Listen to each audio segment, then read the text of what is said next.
Hey everybody, it's Taylor with Boyston Grove, and today we're going to show you how to make some one-of-a-kind lanterns that light up. Let's get into it. Let's get the party started. Let's get the party started.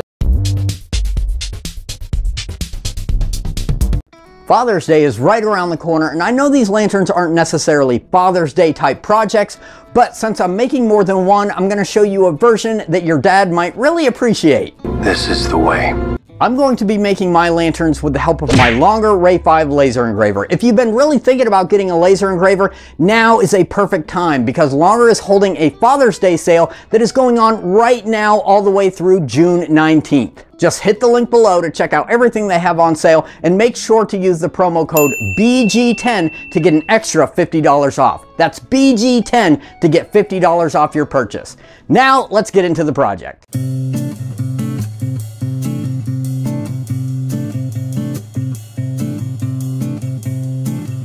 I started the lanterns by cutting out the side panels on the Longer Ray 5 laser engraver. I used 1/8 inch or 3mm basswood. I set the laser to a speed of 400 millimeters a second at 90% strength to make the cuts.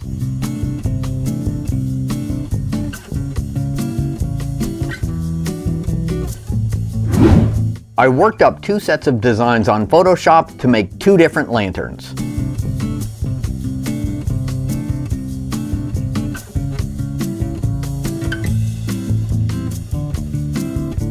Before removing the panels with the lettering, I used some blue painter's tape to hold the lettering in place.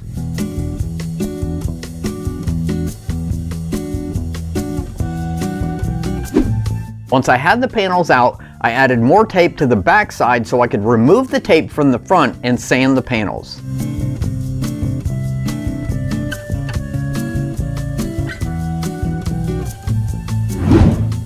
Once all the panels were sanded, I applied some spray lacquer to one set and some blue spray paint to the other set.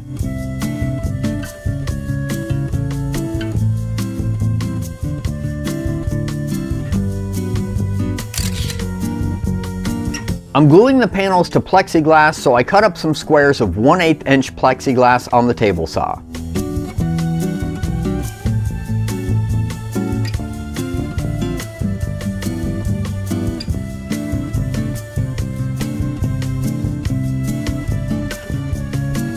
I use super glue to apply the panels to the plexiglass, but just a warning though, super glue will melt the surface of the plexiglass, so there's not a lot of room for mistakes once you've applied it.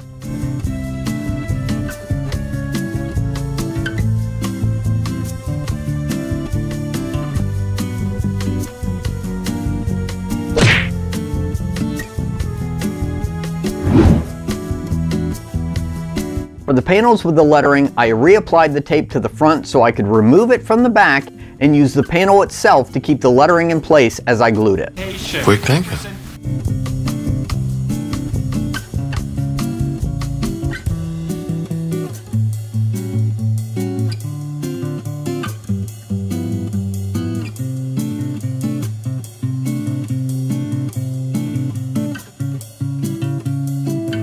There was a little squeeze out, but nothing I couldn't clean up.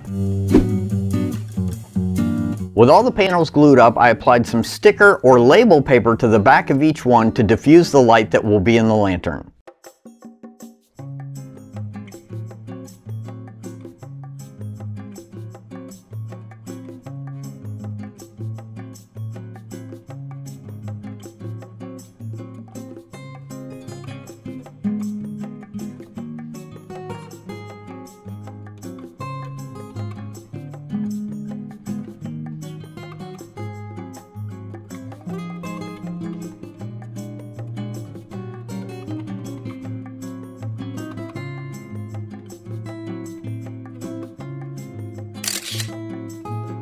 To make the frames of the lanterns, I started with some leftover scraps of some cedar fence pickets.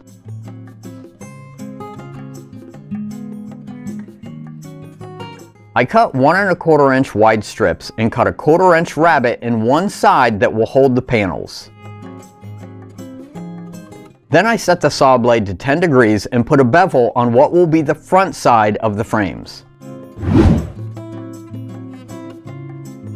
I cut enough pieces on the miter saw to make a total of 8 frames. That's a lot. I used strap clamps to assemble the frames, and because they were so thin, I was able to fit 2 frames in each clamp.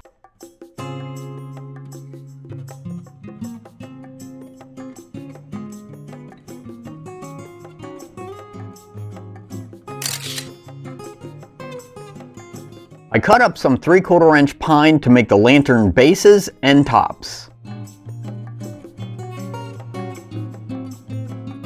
I also cut some 1.5 inch squares to use as little feet on the bases.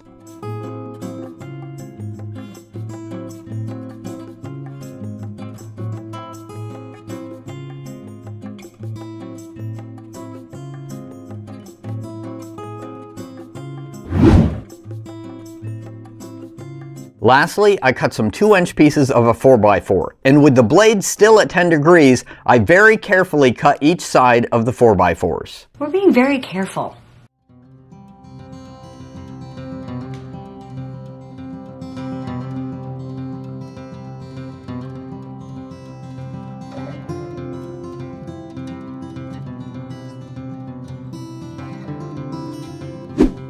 I decided to use my router to put a chamfer on the top and bottom pieces of just one of the lanterns. We'll see which one looks the best. Assembling the tops was pretty straightforward using glue and brad nails.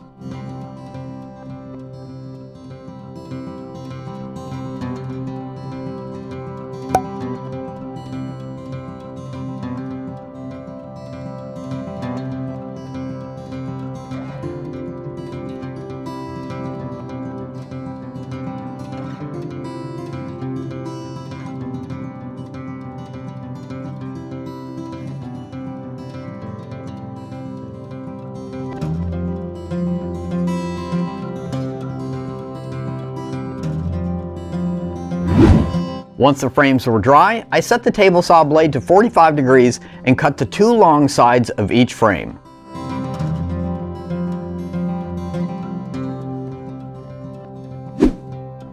Then it was back for another glue up. Another one?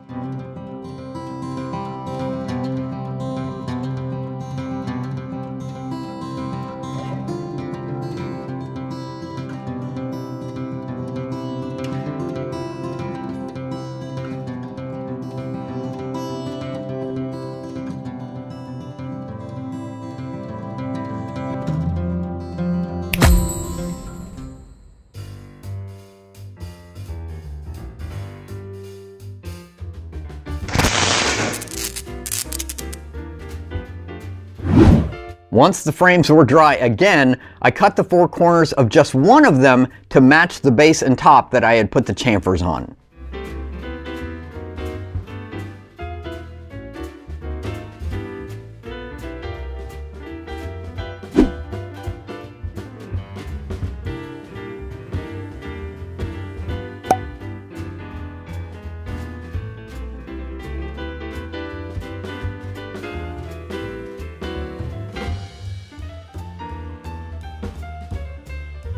After all the sanding was finished, I painted one lantern blue to match the blue panels.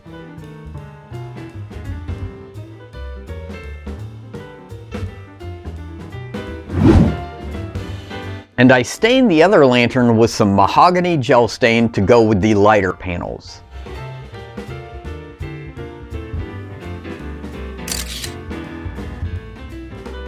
I could have gone the easy route and used some hinges and a latch to attach the tops, but for some reason I decided to make it difficult on myself and drill holes through the tops where I can insert bolts that will screw into threaded inserts that I installed in the frames. As complicated as it may sound, it actually worked out really well.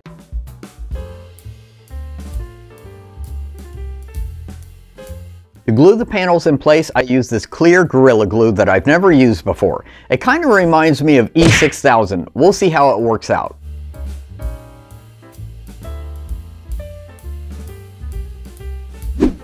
I use some battery-powered puck lights for the inside of the lanterns that come with little remotes. I picked these up at a local hardware store, but I'll leave a link below for some that you can get off of Amazon.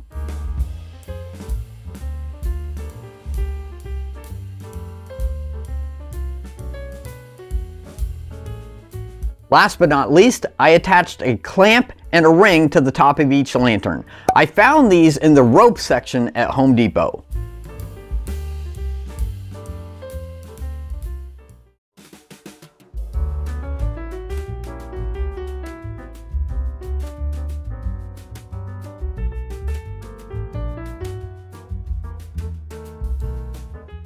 Alright, both the lanterns are finished, and I gotta say, it's kind of a toss-up to which one's my favorite. Totally kidding. It's the Mandalorian one all day long. That thing is awesome. I like the fact that these are basically the same build, but just with a few minor changes, they look totally diverse. Let me know in the comments below, which style is your favorite? Is it the lighthouse lantern with the square corners and the wood tones? Or is it the Mandalorian lantern with all the chamfers and the cutoff corners and that deep blue? Even though the technique that I used with the threaded inserts and bolts to attach the tops may seem a little bit more complicated, I'm really happy that I went that route because it makes the top really sturdy and I'm totally comfortable hanging these up. A big shout out and thank you to Longer for supporting our channel once again, and thank you very much to y'all for watching. Be safe and have a great day.